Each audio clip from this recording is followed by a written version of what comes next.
புண்ணியம். அதாவது ஒரு கோயில் கும்பாபிஷேகம் பார்த்தா 12 ஆண்டு அந்த கோயில் பூஜை பார்த்த புண்ணியம்னு சாஸ்திரத்தில் எழுதியிருக்கிறார்கள். என்ன குறிப்பு அப்படின்னு கேட்டால், மேலே இருக்கிற பிளானட்டரி பொசிஷன், அதாவது கிரகங்களுடைய அமைப்பு முறையில் ஒவ்வொரு ராசி வீடு இருக்குது.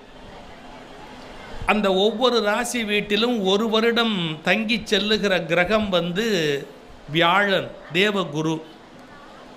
வியாழ வட்டம் அப்படின்னு சொன்னால் ஒரு ரவுண்டு வியாழன் சுற்றி வந்தால் 12 வருஷம் ஆகிடும்.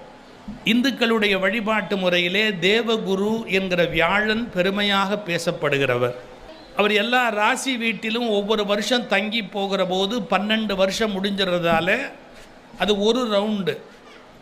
அதனால் ஒரு கும்பாபிஷேகம் பண்ணால் 12 வருஷத்தில் திரும்ப அதே நாள் கணக்கு பார்த்து 12வது வருஷம் கும்பாபிஷேகம் பண்ணுவார்கள்.